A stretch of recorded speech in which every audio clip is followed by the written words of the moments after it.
I have no idea how to start this review.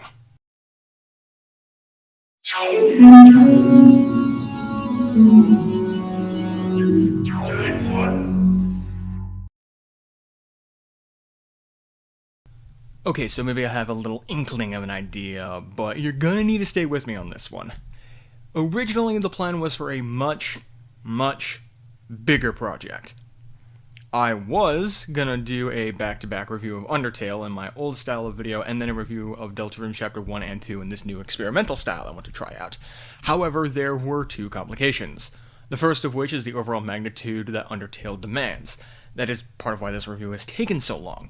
Each of my attempts to just make a script for Undertale has resulted in me being unsatisfied with the project, mostly because, admittedly, I've never beat Undertale. I don't even have a neutral run under my belt. I know a lot about the game to review it, but I don't think I'll be satisfied with any video I can make now till I finally sit down and grind my way through the three types of endings. The second issue comes down to me and my personal life getting in the way. Between the time of me streaming Deltarune Chapter 1 and Chapter 2, I had a lot of complications between work, my mental health, and even my physical health, as I got a nasty case of the Rona variant after not catching it for 2 years. But now that the streams are done, I can finally chip away at the script and the workload to finally do this review justice. All that said, I'm going to split this review into 3 larger sections with small sections in each. The first section will briefly go over my thoughts on Undertale as well as Toby Fox, while the other 2 sections will be dedicated to each chapter of Deltarune. All of that said, spoilers ahead. If you've yet in order to play Undertale or Deltarune, please do so before this review. You have been warned. So, Section 1, Undertale. Undertale is a game similar to those that are made in RPG Maker and draws major inspiration from the Mother series, otherwise known in the West as Earthbound. Before working on Undertale, the creator, Toby Fox, made contributions to Earthbound's modding community with the Halloween ROM hack. The other thing to understand about Toby is that he isn't just a game dev, he's also a composer, most of his early work going to Homestuck and a game by his frequent artist collaborator, Temmie Chang, called Escape Chasm. More recently, he's been making some tracks for such games as Little Town Hero and the Pokemon franchise, with multiple upcoming songs in the new Scarlet and Violet games. And of course, he still makes the music for his own games as well, which is where most people will know his style. Part of the reason the game feels similar to that of RPG Maker is because that is what Toby was used to making and working with. However, there are 2 very distinct things about Undertale that set it apart from your typical RPG Maker game. Those being the unique and honestly refreshing combat system, as well as, for lack of a better term, how real it feels. And that can mostly come down to the choices of the player affecting the world around them. Do you just let the world slide you by? Do you strive to be friendly to everybody? Or are you just a demon disguised as a human? While Toby might say that the game isn't for everyone, it is a major landmark, and honestly, I can never do it justice in this short format. Personally, I love the characters, the world, and more importantly, I love that it is so resonating. Even if some of the fans can be a little overboard. Granted, seeing how I come from the Sonic community, that's something I'm totally used to. For all the bad apples though, there were some really good ones as well. All of those alternate universes out there have a lot of love and dedication put into them from the fans, because they were touched by what Toby Fox created. Much like some movie directors I happen to enjoy, Toby Fox makes me feel emotions that I normally don't feel, or more so, I'm usually incapable of.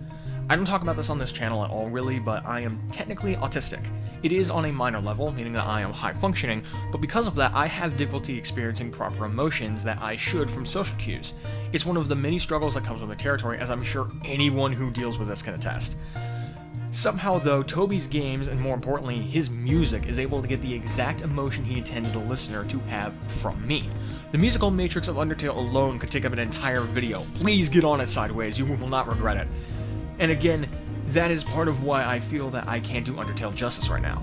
Hopefully someday I will, but I wanted to get my thoughts out on it because Undertale and Deltarune are intrinsically linked, from characters to game elements to flipping the script on its head and the theories of Gaster. Oh, the many theories. Speaking of the man who speaks in hands,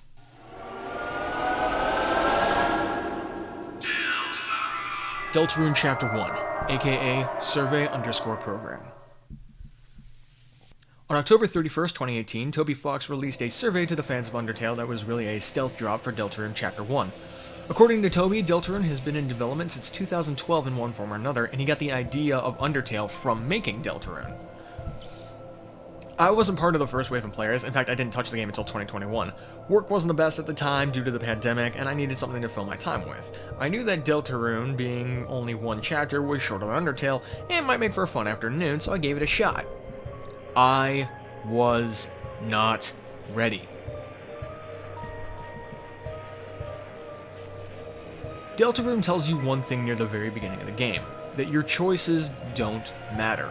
This is reinforced over and over again, even during the survey portion where you are asked to create and name a vessel for yourself. Well, name your vessel. Let's go ahead.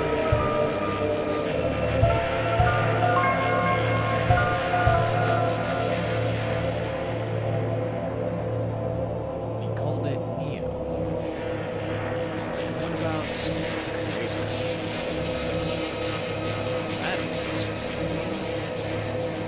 Neox.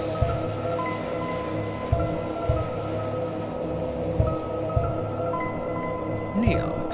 Excellent. Truly excellent. Neox.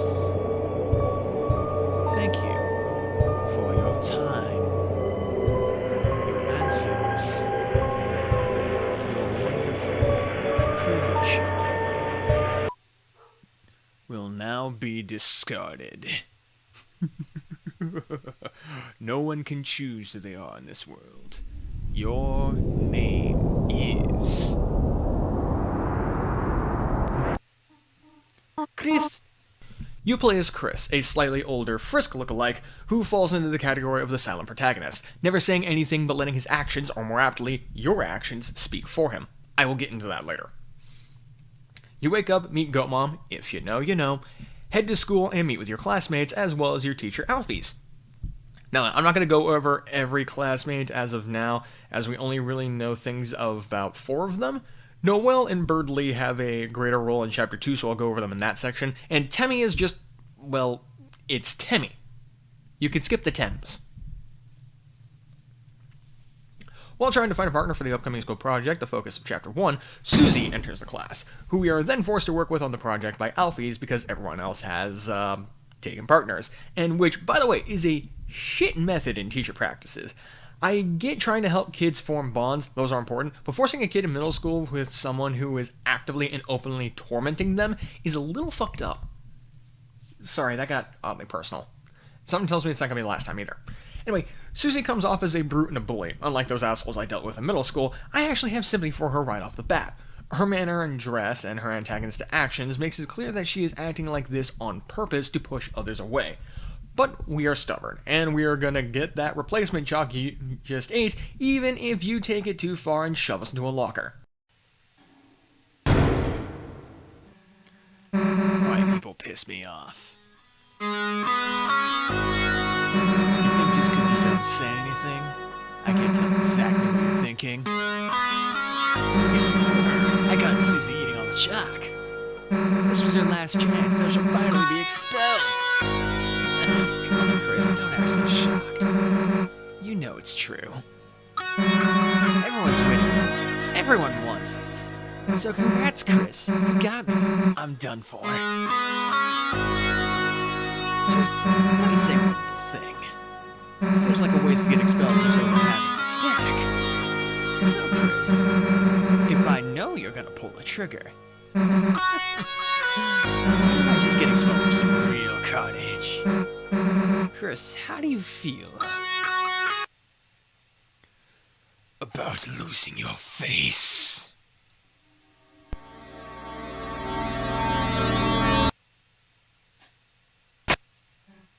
Nah. Chris, you got a good mother.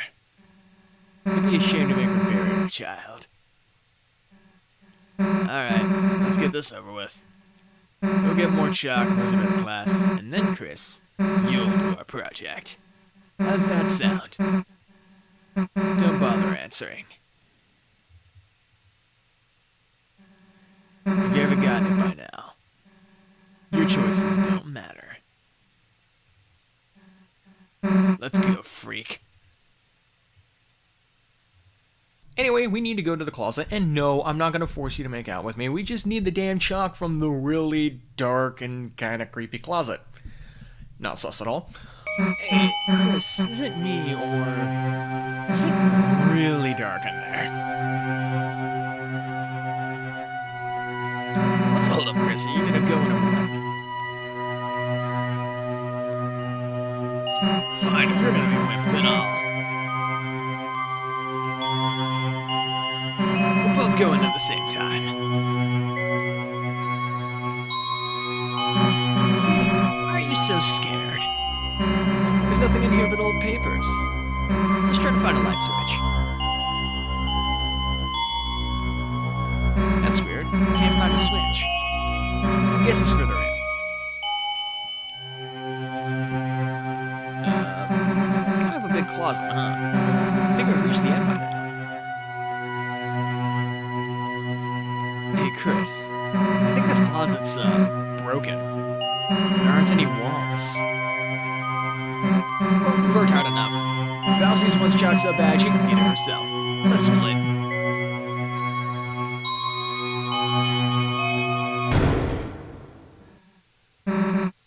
What the? Hey, this isn't funny. Let us out. Let us.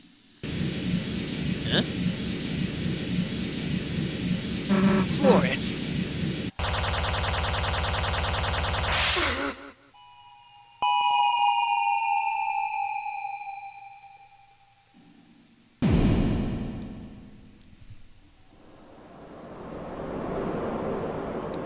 No, why is my face broken? Come on, recalibrate. No.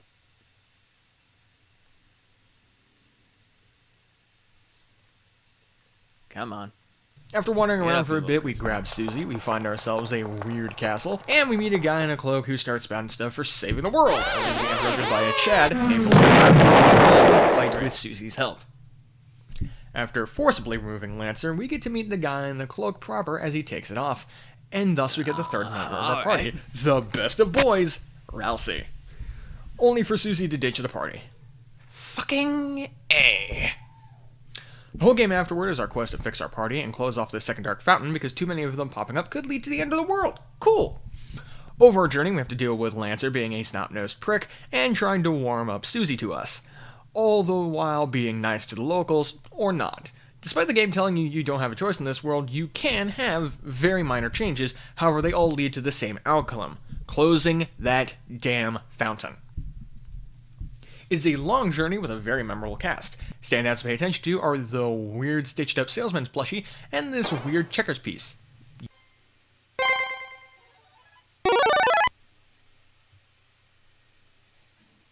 It crushes people to death, I think. Anyway, skipping past a lot of minor stuff, Susie and Lancer team up. Then we deal with them, then they join us for a bit and we make them realize they don't have to be bad, but Lancer gets second thoughts because he doesn't want our group to have to fight his dad, so he locks us in prison. The fuck, dude? Lancer. Hey, what are you doing? We've cornered them. Wait! Oh, well, that's a problem. It is a very, very big problem. You poor Lightners. We were told to keep you in prison for eternity. Too bad. Would have loved to see you guys punished. Ow. This is a fine how do you do, isn't it, Chris? Prisoned for eternity. Sounds like it might take a while. And Susie, where's Susie? We have to find her, Chris, before she gets hurt. Or, hurt someone else. Maybe there's something we can escape with in here? These shackles seems awfully fashionable. Take them? Take. Iron shackle was now put in your armors. Life cannot exist without consuming. Even the moss drinks water. Perpetuate the cycle of existence. Perpetuate. You ate the moss. Tastes mossy. Your HP was mossed out.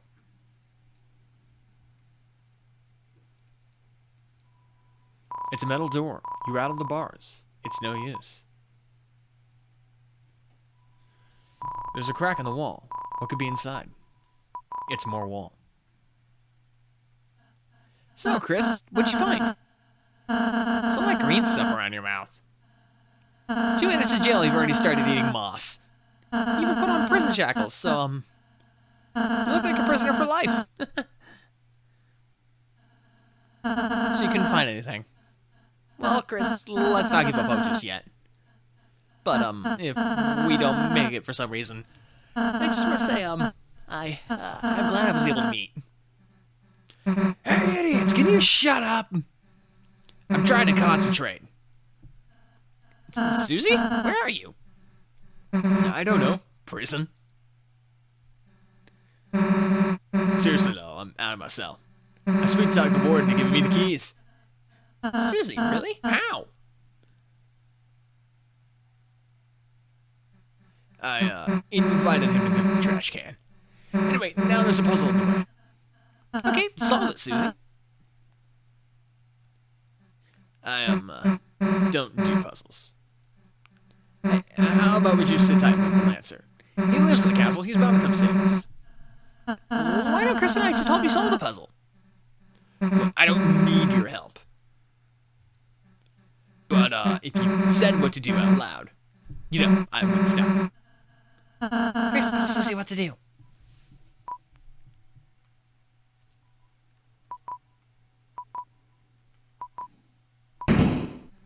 Yes, we did it. Great. Now come and free us. All right. Oh, no, God, crap. Sorry, I'm sorry, I don't mean to break my own face. Oh, thanks for helping her, Chris. She appreciates it. Chris, are you worried about Susie? Well, regardless of how you feel, I don't think it would hurt to take a moment. Close your eyes and think about how she's doing now. Alright, now to sit. What to next? Chris, did you say something back there? Can't hear them.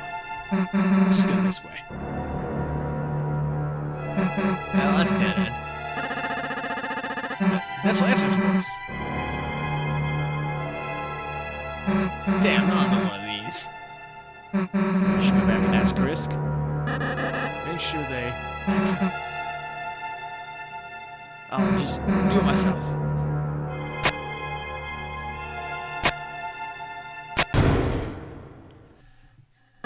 Understand? They have to stay in their cells. The Lightners can't be allowed to escape. Especially the purple one. Lancer? Susie? What are you doing here? Lancer, Chris and Rousey are still locked up. I know. I was the one who told my troops to put you down there. To keep you down here. Forever.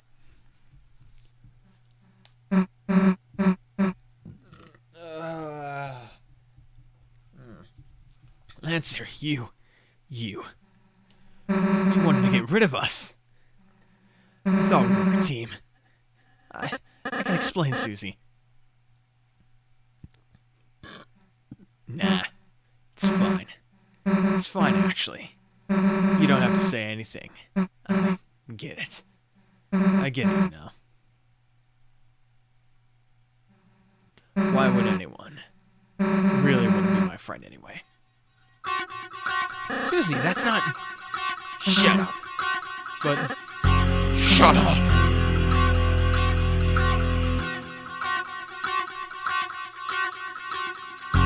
Get out of my way.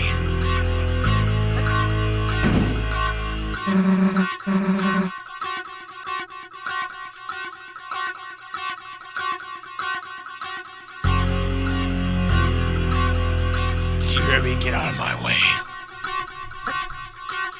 No. Did you not hear me? Man, I tried to warn you. So don't expect me to feel guilty. Susie fights Lancer for a bit, only to find out that she can't finish him off, and that not everything can be solved with fighting.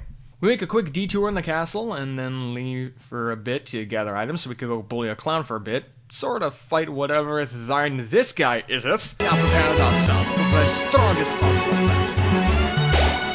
Toy environments. God!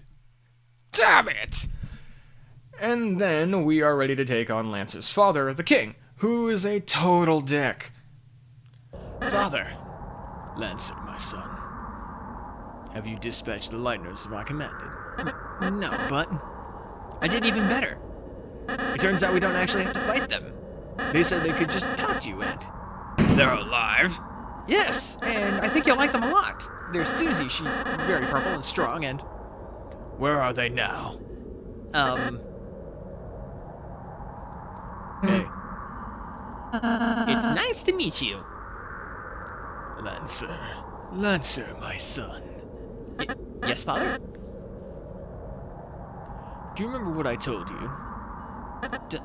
Don't get too attached. You have failed. They have poisoned you with their sentimentality. Free yourself, Lancer. They care not for you. Their only goal is to destroy our glorious fountain. They are scum. No, they are not. What did you say? Let him go. You want me to let him go? How about this? I'll drop him off the edge and let him splatter. Unless you all kneel and learn your place. Beanlighters. Don't listen to Susie. He'll... Now watch, Lancer. See what happens when you befriend Lightners. What the? You traitor! Come back here! Alright, enough already. Who the hell do you think we are? To my people. To you? I'm the bad guy. Oh yeah, and we also learned something about someone who's called the Black Knight. We try to spare this dude's ass only for him to be even more of a prick than his son, and based on how nice you have or have not been, depends on if the locals show up to help you overthrow the king, or if it's just Lancer. Either way, though, the king is defeated and locked away. We say goodbye, if we're nice. Come to find that Ralsei looks like Toriel, and to a degree a younger version of our older brother Asriel. Weird, but okay. Anyway, we close the fountain, leave the Dark World, and get a chance to meet the townsfolk after waking up in the spare classroom for some reason. It's late, we missed the rest of class, but who cares? We get the chance to go talk with Daddy Asgore for a bit, meet with this new skeleton guy in town, and promise to help with his brother. Oh, and be sure to talk to Noelle and Susie about eating chalk. This is very important. Oh, and heading out to the lake to meet this weirdo.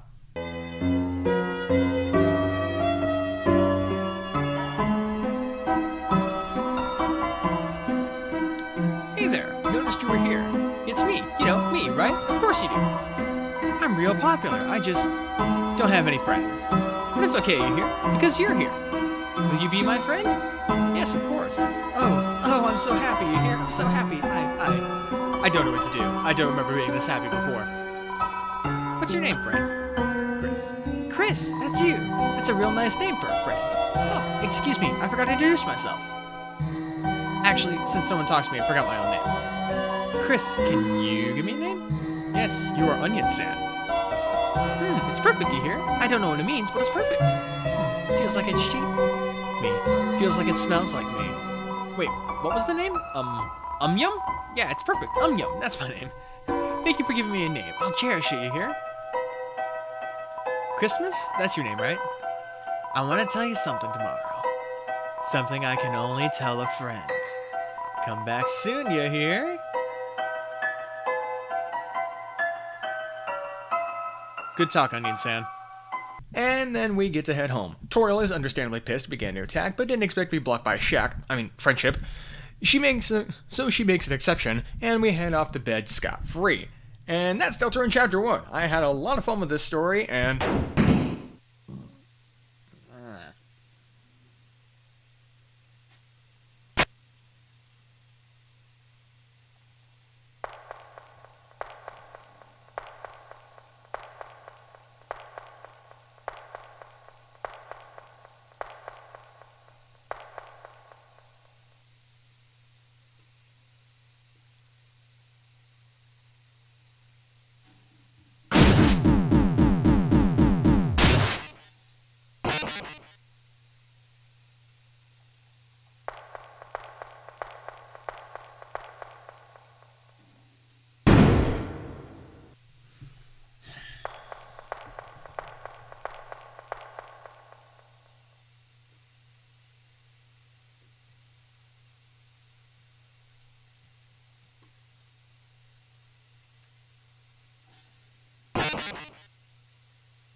What the actual fuck was that?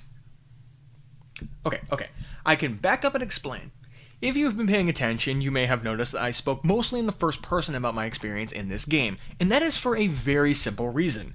We are playing as ourselves in Chris's body. The real Chris, so far, has kind of been a dick. I mean, I get it. If I had someone else trapped in my body controlling my actions and forcing me to play nice, I'd kind of be pissed off too.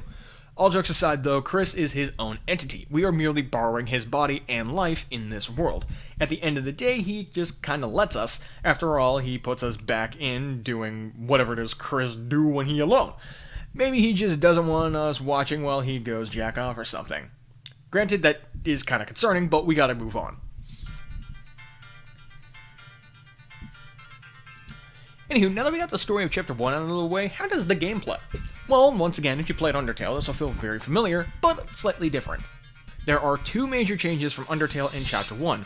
That's overworld interaction and combat. Now, then the overworld is still mostly the same. You walk around or run around with the new run button. Hell yeah, innovation! Okay, the run button is not the major addition. That goes to these danger zones. Well, yes, there are still some puzzles to solve here and there. These danger zones are places you can take damage outside of combat, almost like a simplified bullet hell. Speaking of bullet hell, that does return from Deltarune for the enemy attack phases. That said, combat has seen some new changes, given that we are now in a multi-party system, not a single party. That said, it's still sort of your standard RPG affair. You can attack, your allies can use magic, and you can use actions. Actions can lead you to spare your enemies. There is, of course, a way to use items, but seeing how Rousey is a walking health kit, you kinda don't need them outside of boss fights, unless you're really bad at the game. Oh yeah, and you can also pacify some enemies by putting them to sleep with magic.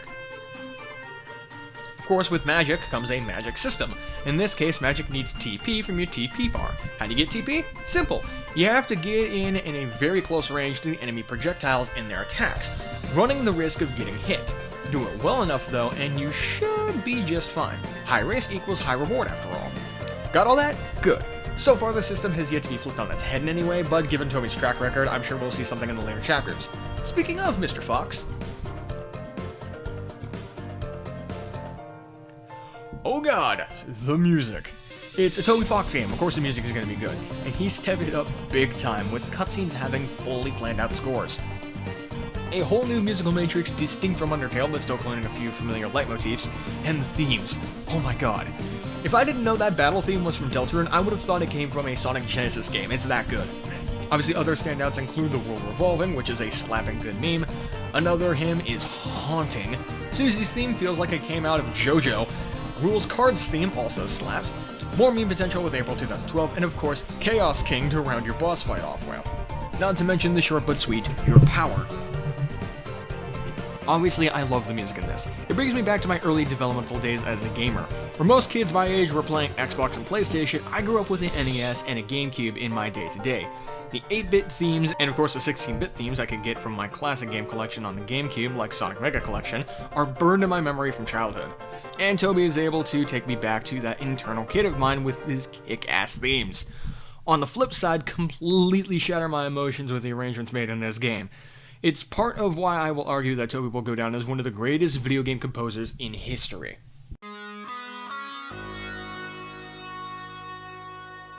Needless to say, Deltarune Chapter 1 was a huge success in its own right. Many clamoring for the rest of the game to be completed, leaving Toby to work further on the game. Part of that impact is of course due to Undertale's success helping to fuel it, but at the same time, Deltarune in its first chapter explores some very powerful and resonant themes. For myself personally, I could see myself in Rousey as an upbeat, nice guy, just doing my best to remain positive and make everyone else around me happy. But at the same time, I see a darker part of myself in Susie. I too used to be that kid that would lash out at others in anger and hatred. The reason I did that was because in middle school, it was the only way I could get the bullies off my back. I would snap, cuss, and even get physical on occasion because I just wanted to be left alone. I was that new kid in town with no friends, which made me an easy target. So I tried to toughen up a bit and make my bullies regret targeting me. Which just became a very nasty cycle of depression and anger that furthered the effects of my autism and mental health to degrees that I'm still dealing with on a daily basis. Luckily, much like Susie, I had a Chris, or more aptly, a player, who saw past the angry kid and just saw the scared nerd underneath who just needed friends. In fact, you all know him already. He's my frequent collaborator, major music talent, and friend. RCT3 is epic. He and other friends at the time saved me from making some very poor life decisions, and helped in making sure that I got life experiences I needed, despite being a fellow kid in the weird IEP course. I'm glad that he helped me, and in turn, in my own way, later I could help him. He's not the only reason I am a functioning person today. That part goes to a few other friends from high school and the furry community in the Seattle area, but he was a very major player in it, and I'm forever thankful for that. And I am very thankful that Toby was somehow able to reflect this aspect in Susie, giving us a chance as a player to fill the role that RCT3 did for me, and be a helping friend. The theme that your choices don't matter in this game is a lie. You do matter. You are the thing that helps this world. And I don't just mean the game, but our world as well. You matter to our world. You help make it what it is. You help others through your choices to do so. At least as long as you make that choice. As long as you be friendly and helpful. If you give in to hatred, as humans often do, it will do nothing but ruin someone else's life along with your own. It's a powerful message that I get from this game, and it's only its first chapter. And I think that it's important for everyone to play this game, or at least this chapter at the very least in their life.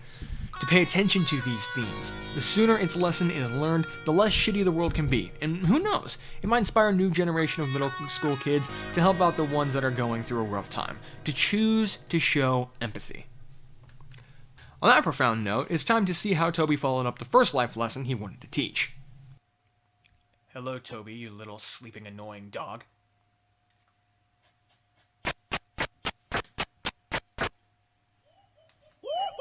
Yep, we're back. Okay, so the history is a little bit shorter with Chapter 2, but for the 6th anniversary of Undertale, Toby Fox and his friends, 3 dads from Fangamer, would stream Chapter 1 of Deltarune for some reason on September 15th, 2021. That reason being they were playing a special build of the game, the Steam build with the inclusion of Chapter 2, that they played the opening segments of. 2 days later, on the 17th, the second chapter was released along with the first on Steam. It, of course, worked off the same directory, so no save progress was lost. For the most part, there were a few odd bugs in relation to data with Jevil, but those were patched pretty quickly. Toby chose to release Chapter 2 early instead of releasing it with the full game, stating that the world had become pretty difficult as of late, and he wanted to make it just a little bit better in his own way. Seeing how I just played Chapter 1 for the first time a few months prior to the release, I made sure to get on it day 1 from this time. And I will admit, after playing Chapter 2, I knew I had to make a review at some point and put it into my list of games that need to be covered. Now then, just for reference, I do not do this list in order. I do it when I feel that the time is right. And now, after all the Easter eggs, the vast majority of rumors spreading around Chapter 3 getting an early drop as well, I figured now would be the time in order to do so, especially after the Spamton contest. So, how does Chapter 2 hold up compared to the first? I'm going to go over the gameplay before the story really fast, because there's not too much more to say about gameplay this time around. It's the same system as Chapter 1 with a new added element to the battles, this being the recruit mechanic. When you pacify or spare the enemy, you will add to the recruit count. If you clear that recruit counter's requirement, and the most common of which is 3, then that enemy type will be added to your Dark Town. Speaking of which... So, after the massive cliffhanger from Chapter 1, we are greeted to a black screen with Toriel talking to Chris, with no response from then, up till she sees a knife in the pie. It is your knife in this empty tin, is it not? Oh, Chris. Am I gonna have to lock the oven again? Well, hurry out to bed. It's time for school. Yep, she finds Chris's knife in the pie that they were not supposed to eat, and is pretty mad with him. Don't mind the fact that this latter half elementary, or possibly first year of middle school kid owns their own personal kitchen knife, just seems to be a thing in the world of Toby Fox. Anyways, given the fact that Chris ate the pie last night, we, the player, get to go without breakfast and make our way to school. Suffer Birdley being an absolute know-it-all as he does the class project reading and put us to sleep. After we wake, class is over, we have a few words with our teacher that might be important in later chapters in regards to the class project, and then we leave the class to meet up with our class partner, Susie, who is more than excited to see if what happened yesterday was legit in the most meta, almost fourth wall breaking way she can.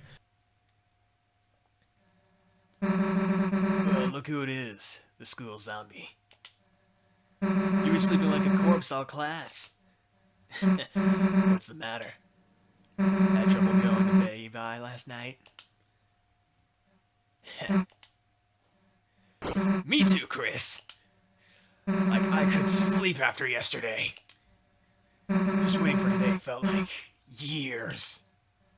Did all that stuff really happen? Lancer, Rousey, everyone, are they still... Look, you've been wondering the same thing, right? Come on already!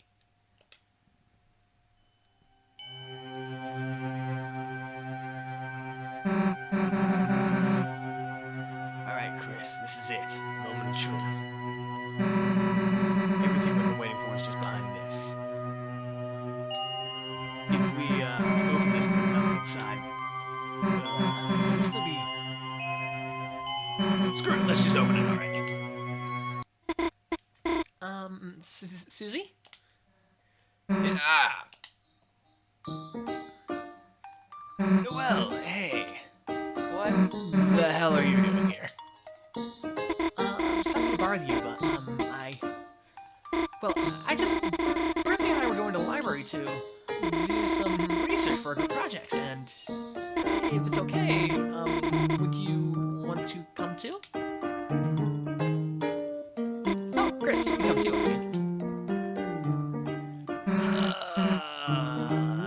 I mean, we're like, busy with, Chris, help me out here, what do you say? You know, we're just chilling alone in the closet. Just two friends chilling in the closet. Like normal. Touching brooms and stuff. Oh, that sounds, just... Have fun, you two. I'll be at the library. Chris, if you could bring her by later, it would really mean a lot to me. Actually, wait a second. Susie, I have something for you. Okay, see you, bye. It's a lunchbox. Full of chalk. She had chalk the whole time, and didn't give it to Alphys. What the hell, Chris?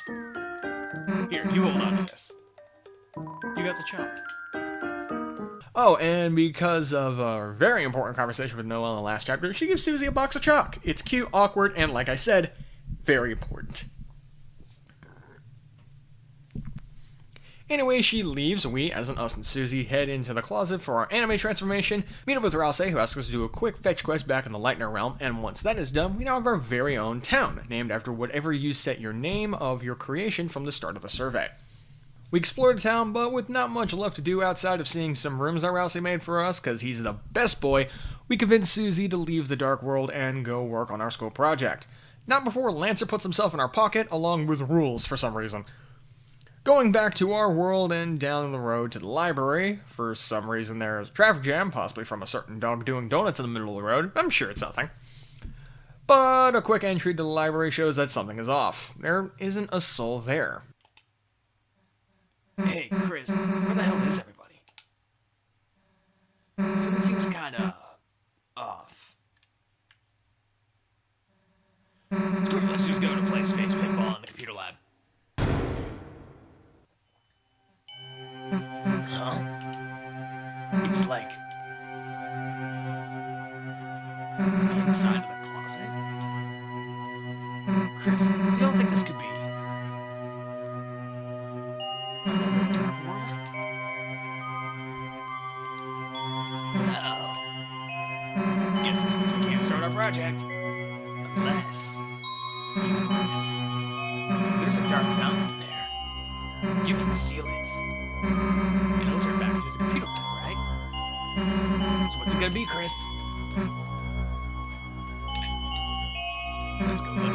Let's go! Yeah, let's just drop the act. Our last adventure was great, right? I couldn't stop thinking about having another. I don't know what's in there, but... we can't live if we don't find out, right? Come on, Chris.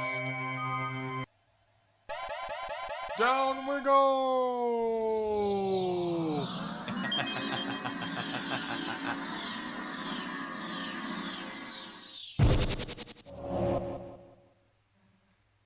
This is new. Well, here we go again. Jumping in, we find this world is different. A lot cleaner than the last one, and it's also kind of funky. Like, funky in a good way. Nice. Wait, what's Noelle doing here? Somebody, please. Susie? Cool that you're here, just... Wait, get out of here before it's too late. Well...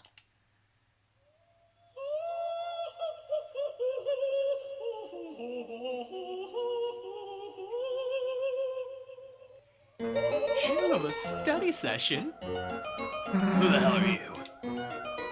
I am known as serial number Q5U4EX7YY2E9N. But you foolish children may call me Queen. Like we're gonna call you Queen. Q5U37, Queen. Well, look, Queen, we're not children. Teens are merely big children, and adults are even bigger children. Doesn't that make you a child too, then? No, I am a computer. I'm smart.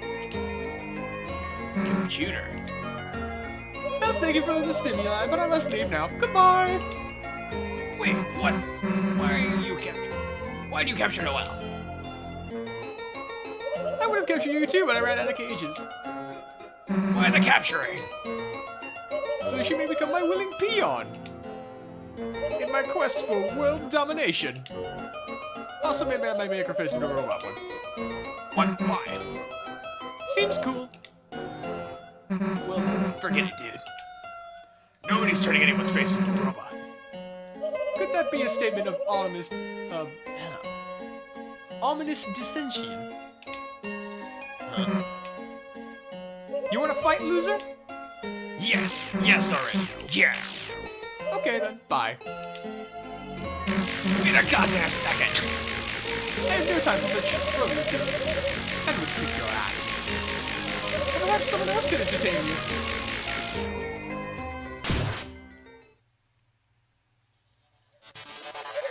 And thus a new form of porn was born. What? Bitch! Well, we tackle a new kind of porn and two more show up. Oh, hey Rousey, how'd you get here? I just used my pacify spell to put them into sleep mode. Never mind, thanks for putting the wires to sleep. Let's go save Noelle! We go explore for a bit, dodging more wires, and battling these little cat things called tasks on our merry way in the cyber world, only to then run into Queen again. She challenges us to an arcade game, and after we practice our magical form fusion to reach the controls, we get to play... Wait. Is this Punch-Out? Round one. Yeah, boy!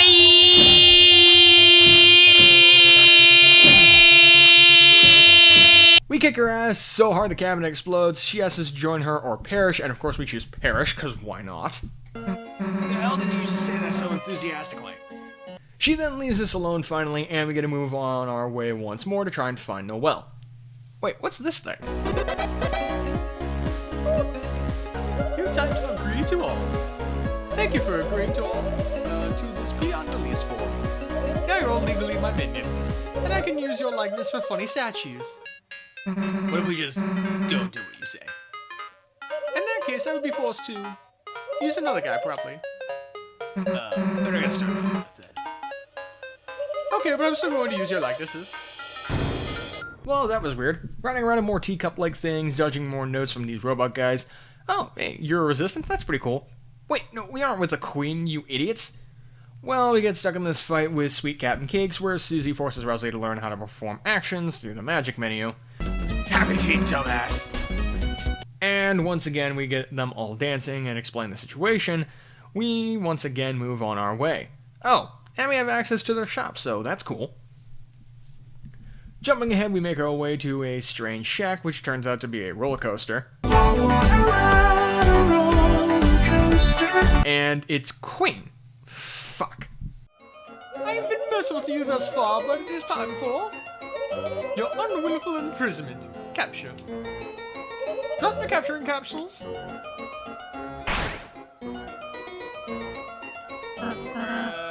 You missed. That was not a miss, it was a technical collaboration. So, are you gonna try again? No, I only have like 4 cages. Okay, wait. I have a small plot twist for you. Come forward, my peon.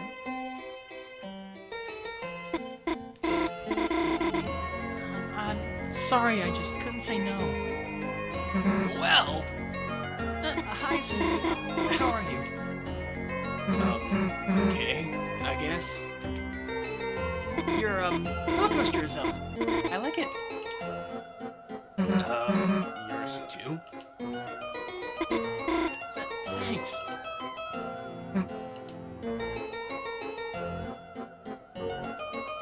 Okay, this isn't working. Bring in the next guy. Okay, right. Let's try a different voice, really. Fear not. God, no. I can't get it nasally. I'm trying to get him nasally, and I'm not doing that. Okay. Fear not, my beloved Noel. This valiant warrior of brave intelligence Will be your knight in glow-in-the-dark armor. Birdly? You asked Birdly on your team.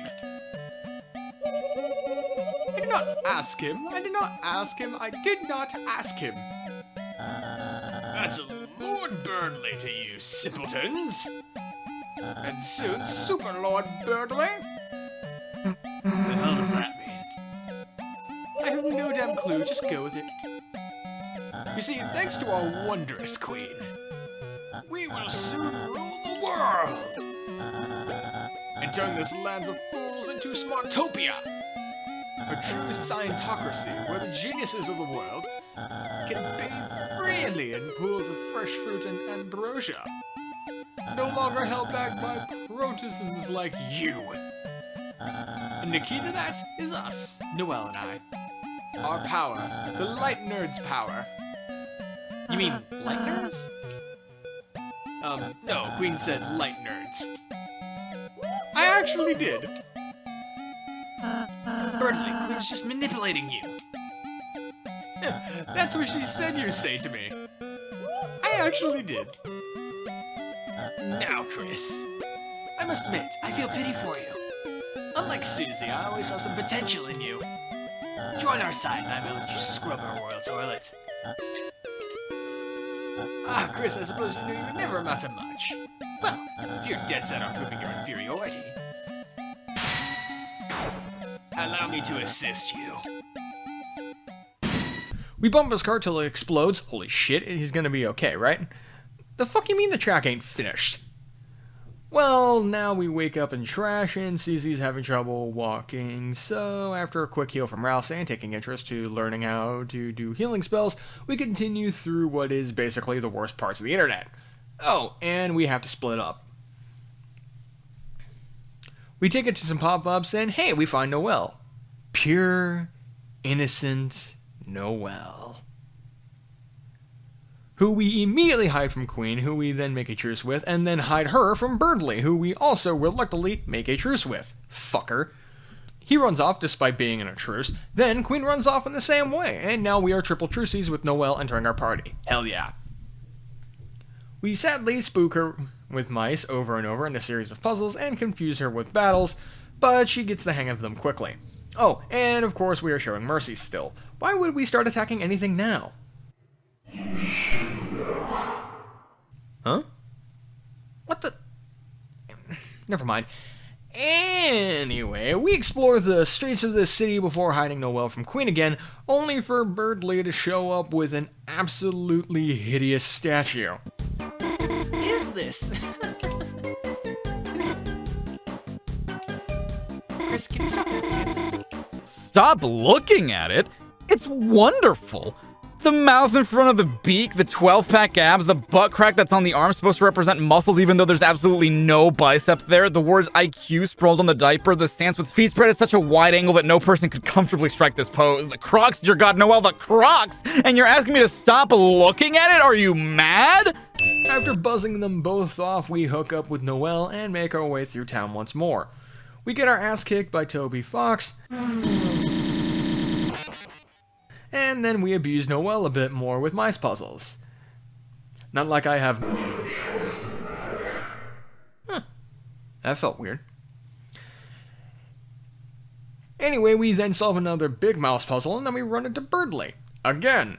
After an argument and a big fight scene from a misunderstanding, we trounce his ass, he calls us a rival, I call him Vegeta, and then he runs off. Right after, we have to hide Noelle with a cardboard box, get in Queen's car, drive for a bit, pick up a... Very important. Only to encounter a traffic jam. So we have to go hit the traffic button all on our own. Okay then. Oh, hey there, little guy. Hey, it's me! Everybody's favorite #1 rated salesman, 1997. Spamton G. Spamton! Whoa! If it isn't Lightner! Hey! Looks like you're all alone on a late night. All your friends abandoned you for the slime. You are? Sales going down the Drain. living in a goddamn garbage can!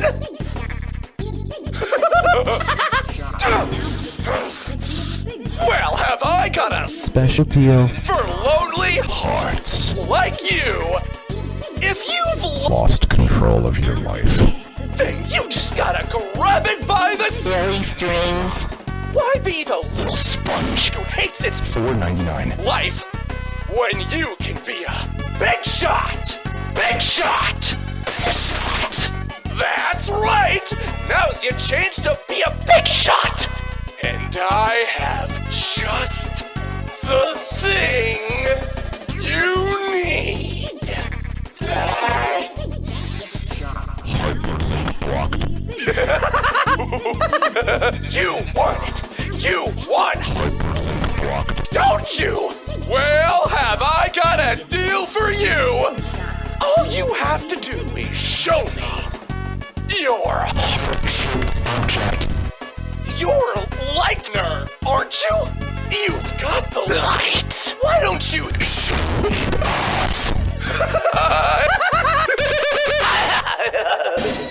We fight, sorta, and leave the creepy puppet to its own devices, agreeing to help him with something, and then we clear the traffic jams, drive for a bit more, blow up the car, split from Queen for a bit, have a long heart-to-heart with Noelle, relink with Queen, who just plays a carnival game, gets a prize from a disguised Noelle and puts it on our head, and then Fluffy Boy and Mean Girl show up. About time, guys! Well, Susie can now heal, sorta, and Rouse learned sarcasm. Uh-oh. Anyway, we give the gift back to Noelle, and we finally have our full party ready to go. We all travel along, work one big puzzle together, and finally made it to the castle. Look, we're finally close to the fountain. It's Queen's mansion. Huh? Wait, why did we come here? Chris, you brought Noelle right to me. I knew our truce was the best. But unfortunately, that means truces are over. Noelle, get over here. Noelle, I will only say it one more time. Indefinitely. Get over here, get over here, get over here, get over here, get over here. Noelle, are you hesitating? Let me if-then this for you. How about if you don't listen, then a certain bird might take a ride on the acid river. Birdley. I'm sorry, Chris. Susie, I wish I could have stayed with you longer, but I can't let Birdley get hurt, you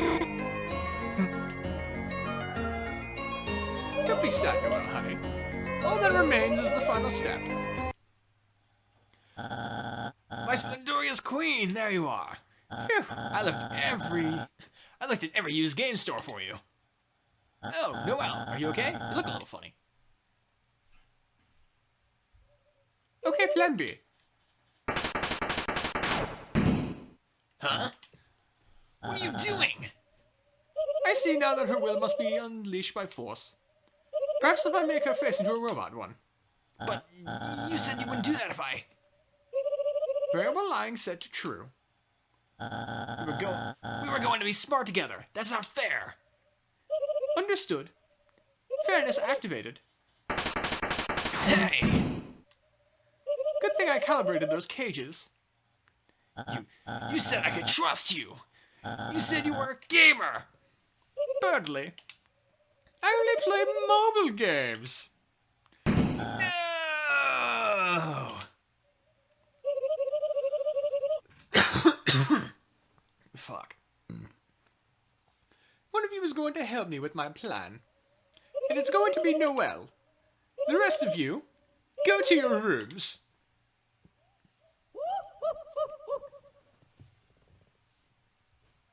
What are you gonna do with me? Oh, damn. You're still here. I only made 4 cages. I literally don't know.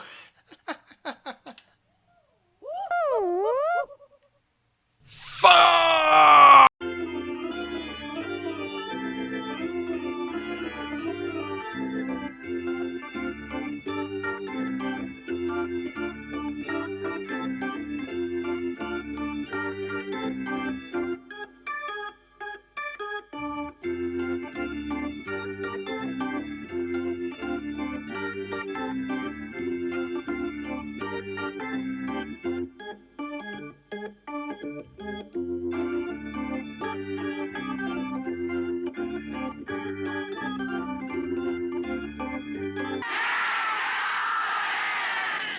We wake up in a room of Queen's design and are thankfully freed by Lancer, who also gets out Susie, and Lancer seems sick for some reason.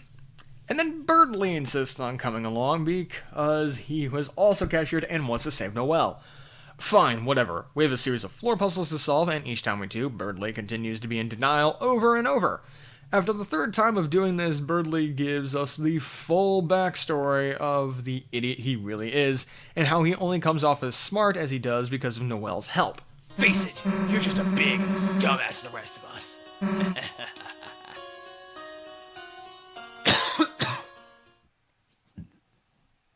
Oh, Jesus. Fine. I admit it. I'm not that smart. I never was. There, you happy? I just... I used to be a forgettable little bluebird. No one even remembered my name. Then one day, came a spelling bee Noelle and I studied for. When it came down to the 2 of us, she got nervous and couldn't speak.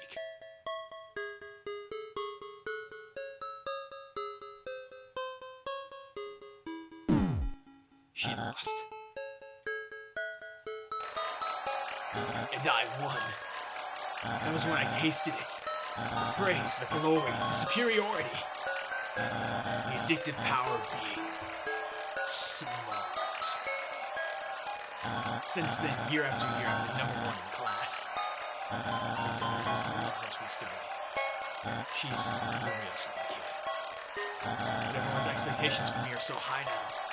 What am I going to do once I go somewhere without her? That's why I want to make a new world for us. A world where we'll always be #1 and #2. But I was so wrapped up in that I got tricked by Queen. And now Noelle's going to suffer because of it. Maybe I did just like being superior. Maybe I am just an idiot. Don't cry, chicken nugget man. All of us are idiots too. Huh? I mean, like, I don't know about everyone else, but whether you're a smart kid or not, we couldn't care less. Screw up as much as you want, honestly. It's not like our opinion. Susie! Susie, you accept me even if I'm dumb? Yeah. It's like when your sister gets cursed in Dragon Blazers 2. Even if her stats suck, she's still your party member. Susie? A real Dragon Blazers 2 reference? Susie. You're not only kind, but a true gamer as well. Perhaps I underestimated you. Don't say that now! But worry not, I have decided. I will turn over a new leaf from now on. And fight for the side of ignorance! We're not telling you to be stupid. Just sometimes it's okay to make mistakes. And make mistakes I will. Onward! Why couldn't Master teach the moral lesson? After he runs ahead, we catch up to Rousey, who Queen turned into a butler. He takes a look at Lancer, and, well... We learn that East Dark Fountain only works on the Darkener from their world, except for the town's Dark Fountain, because it is a pure Dark Fountain, which works on everyone. So we just have to get Lancer back there, and then we can turn it back to normal. But if that is true, then how can Rousey, a Darkener, go to other Dark Worlds no issue? Unless he isn't a Darkener. Just something to think about. All that aside, it's time to explore the castle, where we fight some Swatchlings, learn a bit about Spamton, and if we seek it out and fight the task manager, yes, that was all a setup for a joke. Don't look her up on E621 unless you really want to question if you're a furry or not. If you're already a furry, chances are you already know what I'm talking about. After many more puzzles and fights, well, we aren't really halfway through his place as we still have some help from Toby in a key room. Susie splits with Birdley to save Noelle as we head off with Rousey to distract Queen on a fabulous boat swan ride across a lake of acid. Nothing wrong here. A few blockades for fights and puzzles later, we come across what is probably my favorite part of the chapter. Oh, but we do get to have a very heartfelt conversation with Rousey all about the meeting and friendship, and maybe more. But the breaks don't come as we move into a room full of little houses. Wow, Chris, look at all those houses. I wonder what happened if they changed their color. Yeah! Thou'st worms realized thou'st. Thus has census the latest of me.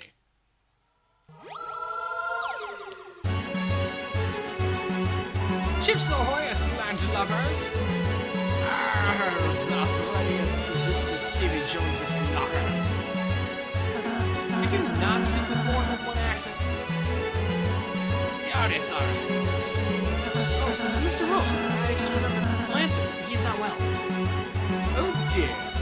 Is that tried bird pigeon? Perhaps give it the simple medieval ginger. Waiteth! I had not time to spare on such frivolities. I must conquer these islets and defeat thou.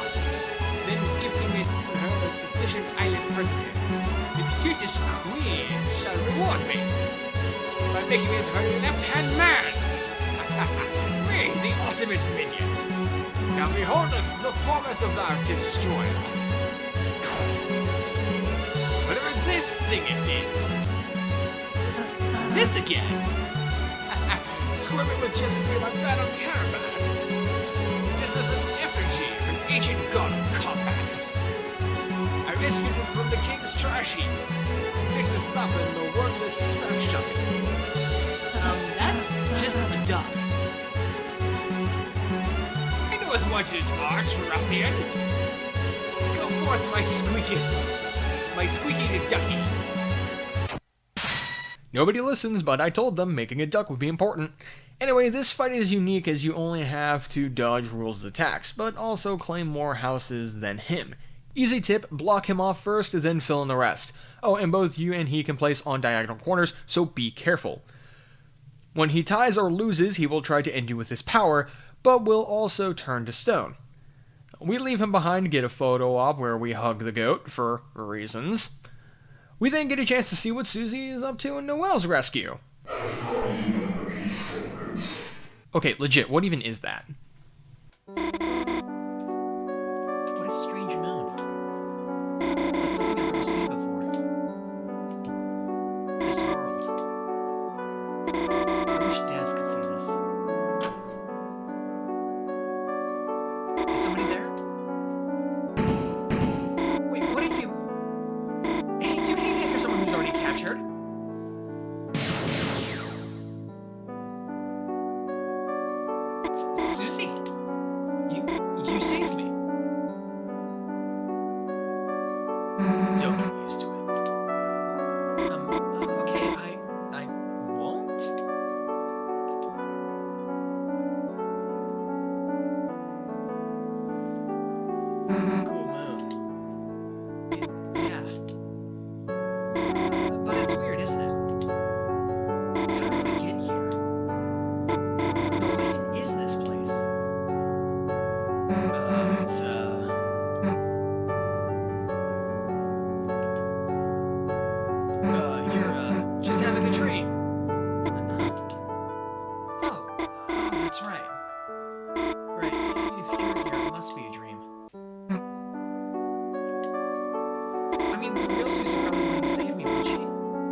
get on already. Sorry.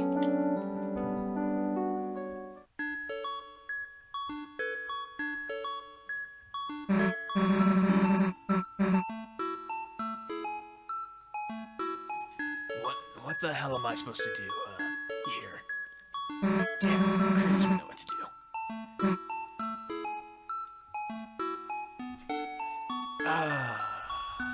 Yeah, let's go back to eating moss. Actually, Chris would know what to do. So, Ferris wheels, huh? Kinda makes you wonder what car they were built for. It's different than riding one with Chris. What the hell's wrong? You scared of heights? No, I love heights. You're, shaking. Well, maybe I'm a little scared, but to be honest, I actually like scary things.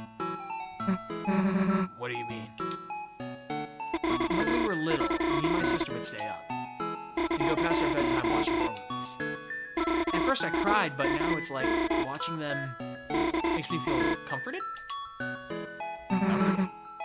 I guess I do like slime and blood. It's scary, but I can just turn it off, right? Now it's mostly people that are scary. You could just say you mean me. Well, I guess you too, but that's what's nice about you know? Nice? What the hell does that mean? You're the good kind of scary. You're not afraid to break the rules, you know? I wish I could do crazy stuff like you.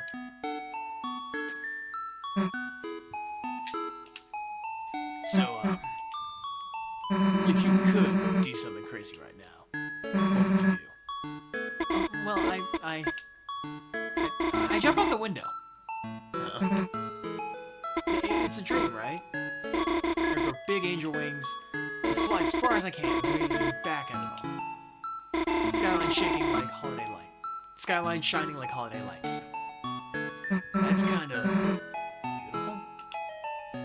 Wait, you wouldn't seriously jump out? Who promises? Susie? What do you think of me out there? Me?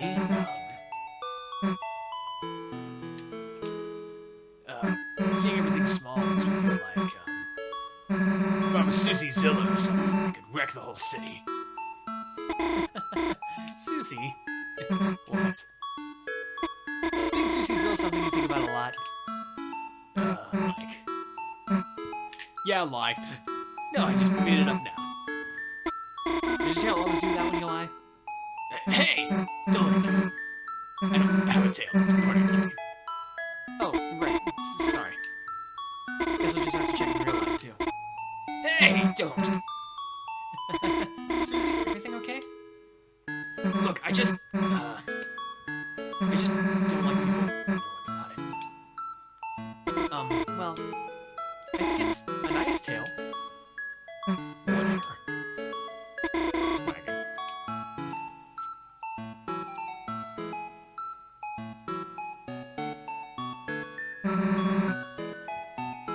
Oh boy. 3 hours already, holy crap. You stopped shaking.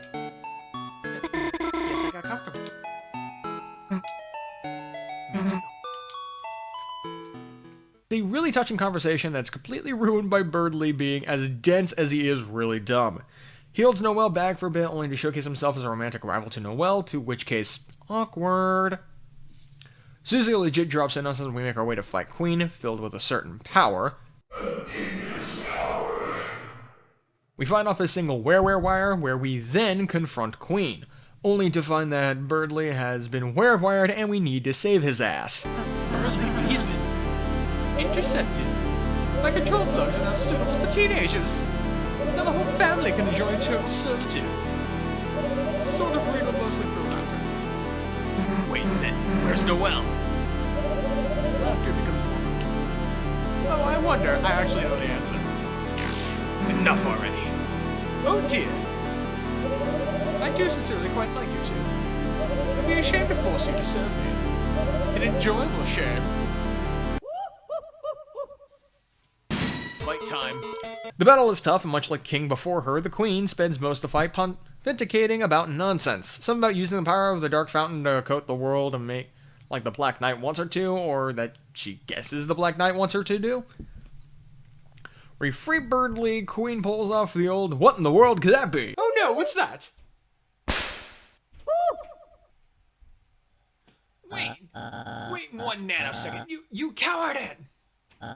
You. Alas. Birdly? Just now was nothing more than a simple bravado. The truth is that wire already absorbed all my succulent energy juices. Brutally collapses from fake exhaustion trying to get Susie to kiss him, to which case he is rejected. We head off to save Noelle again, only for Queen to go Neo Metal Sonic, and for us to combine the powers of the Dark Nurse to make a giant mech for round 2 of Punch-Out, baby.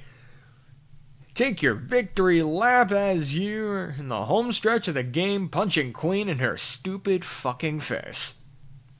Though she might get in the last laugh as she breaks our mech in 2, grabbing hold of us and trying to convince Noelle to make another Dark World. I mean, honestly, it makes sense. These Dark Worlds are so much bigger than the real world. I mean, why can't we just live in this place forever? Why ever do we need to undo the isekai? Stop.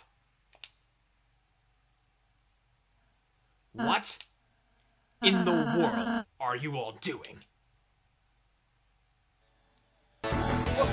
Stop. I mean, stop. Do you realize what will happen if you do that? We'll just... You'll bring the roaring.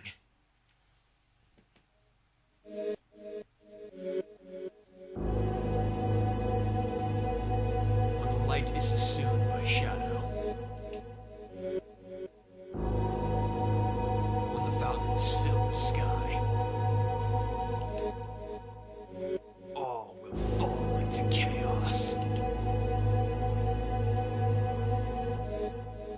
The Titans will take form from the fountains and envelop the land in devastation.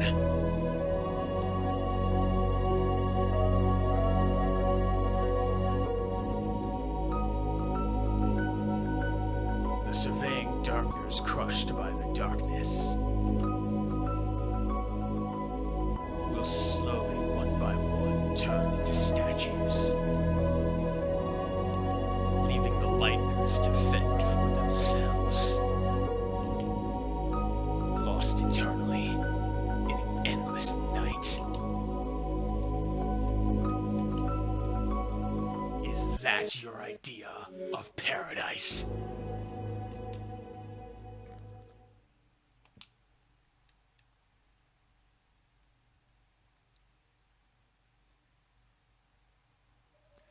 Oh, damn, I did not know that.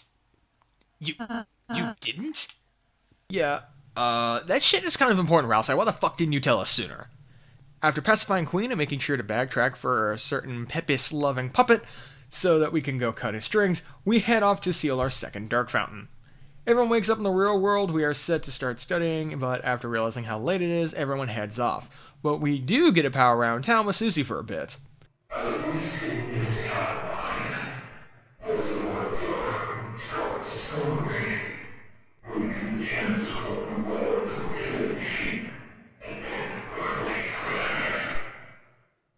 Okay, I legit will have to look into that after this review is over. Explore town with Susie, meeting with Noelle and her dad, Sans at his now open shop, and Onion San, for again, reasons. But I can't remember. I can't remember, you hear? I'm going to investigate, you hear? Come back here tomorrow, you hear? Onion is on the case. That's my name, right?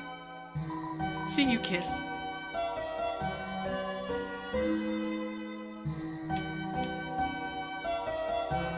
Hey, Chris, so, do you do weird stuff like this every day after school? Afterwards, we head home. Goat Mom invites Susie to stay over as we head off to wash our hands, and...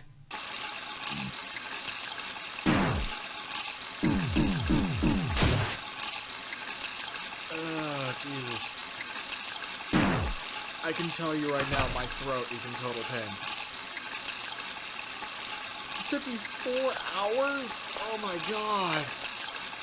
Holy shit, it does not feel like that.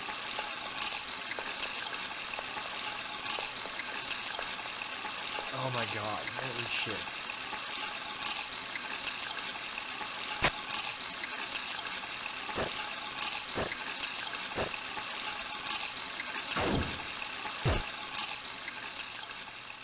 Yep, and you know, now. Well, let us get the flour. So that's, this bag and you just... Oops. Susie, you have flour on your nose. I meant to do that. Thought you would stop to smell the flour, eh? Come on. Now, on to the next part. So, where the heck is Chris? Oh, Chris does this sometimes. Well, they should hurry and sleepy. Do you know what they call a sleepy Susie? Huh? What? They would call her a snoozy.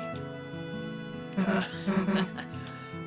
I guess you'd be, Snoriel? Snoria. Snoozy and Snoria. Really like that one, huh? Wasn't it funny? Alright, where the hell is Chris? Toriel! Pie is nearly done. Oh, the sugar. Wait here a moment, I left it in the car. Okay.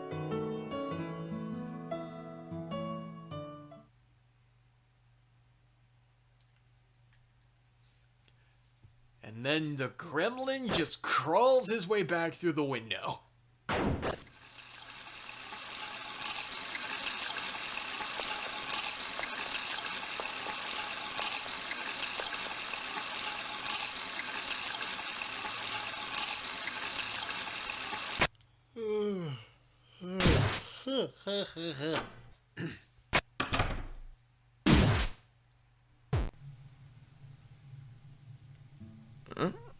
What happened? Oh, well. Hey, Susie. Movie night? Hell yeah, let's do it. Just call your parents first. So what the hell? Sleepover. Damn, I haven't had one of those in forever. Hey, Chris. It's not like someone has to tell you to sit, right? There. Chill out for a sec. So, now what? I got it. Maybe between those here. There! No effort. There. You can always find good stuff on the couch. It's dusty. When's the last thing you used this thing? Well, who cares? Let's just watch TV. So we're gonna marathon tonight. Blood Crushers 3, Hellbusters, Invasions of the Cat Patters. Maybe IC the movie, Warrior Speed, huh, Chris?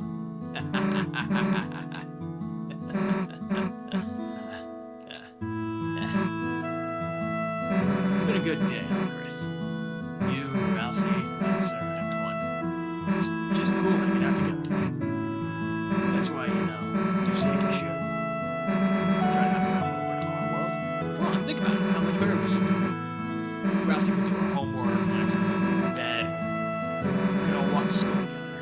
It'd be perfect. I mean, we couldn't stop them, you know what I'm saying?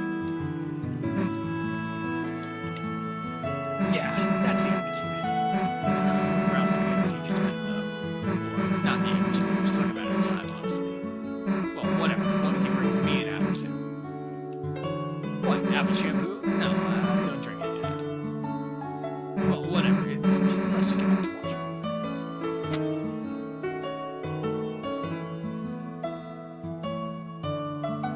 So the festival's coming up, right?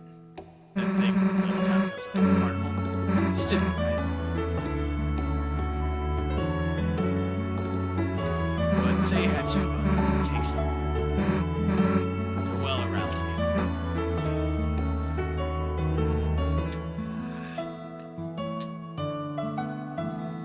We'll play nice. Way to dodge the question, dumbass. I mean, if I win, obviously you beat me too. That goes without saying, right? Look, let's just go back to watching TV. This is what I'm talking about. Charlie.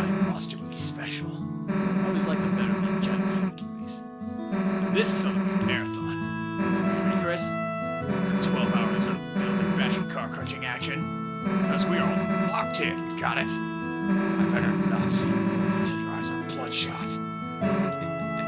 Now let me just get my coffee. There.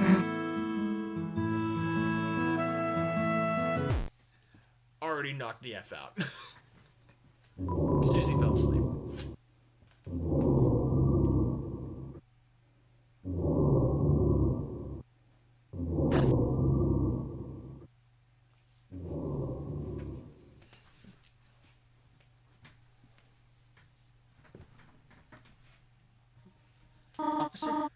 Officer?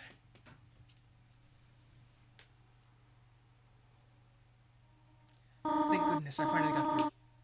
I thought I saw someone prowling around outside, and when I checked our car, the tires looked like they'd been slashed. Officer, if you could please come over. You will? Soon? Thank you.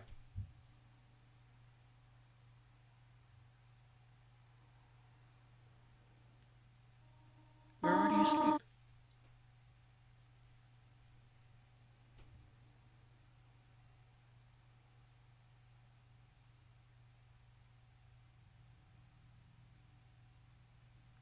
And for some reason, the Officer Alfies never showed up.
What the fuck? How? Why? What?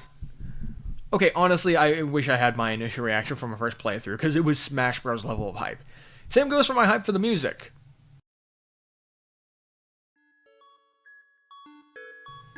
Okay, yeah, bad segue. Once again, Toby just flexes with the music. The huge standouts from this chapter being Gamer Move and Big Shot, both of which just kinda took over the internet for a while. I also really like the music used in the more somber moments in this chapter. My Castle Town, Welcome to the City, Lost Girl, and You Can Always Come Home all hit places for me like no other. The last one striking back to the emotional manipulation I praised Toby for before, invoking a sense of nostalgia across it. Oh, and Until Next Time is slept on for real. In Chapter 1, I expressed that Toby was trying to convey a lesson in that chapter, a way for the characters to grow. For Susie, it is merely to accept help and kindness from others. To let go of hate and change for the better. Granted, not all of that hate is gone, she works on it more in this chapter, but this chapter focuses on another idea entirely. Confidence, both in lack and overabundance.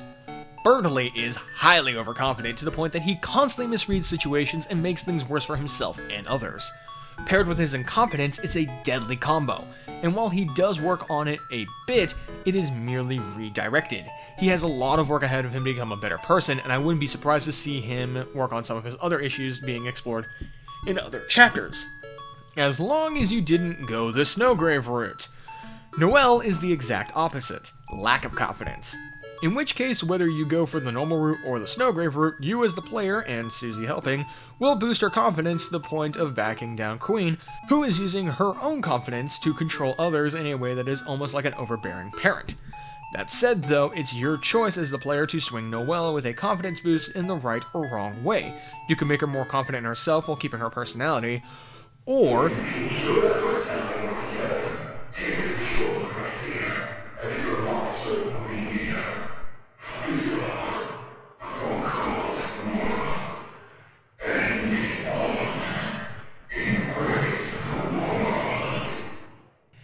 and that's enough out of you.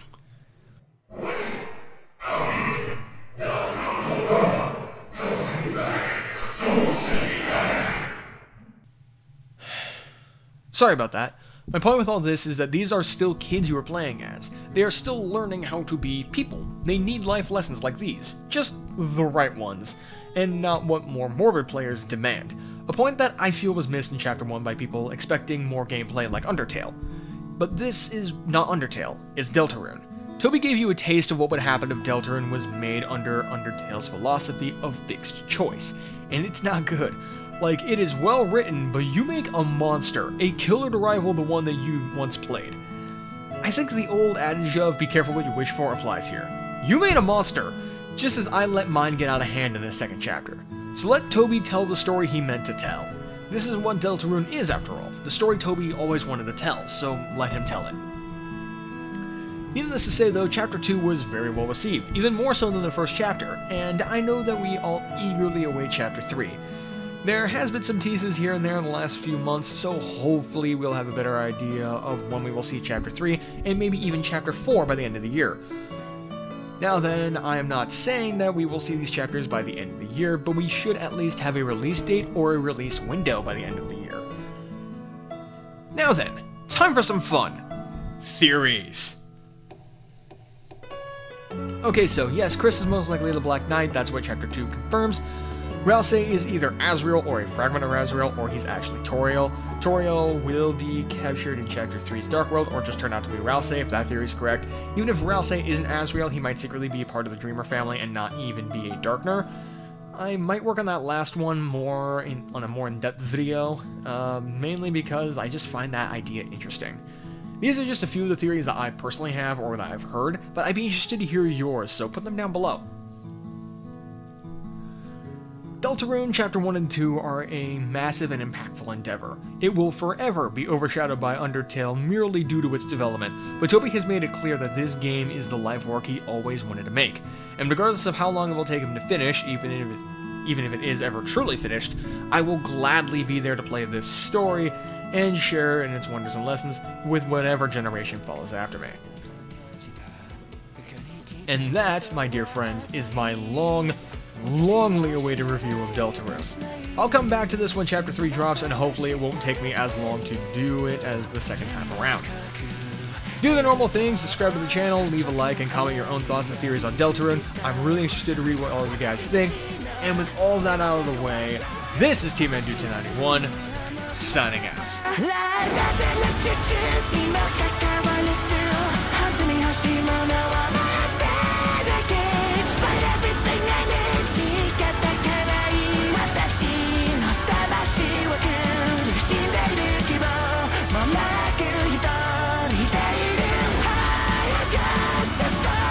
Choices run out.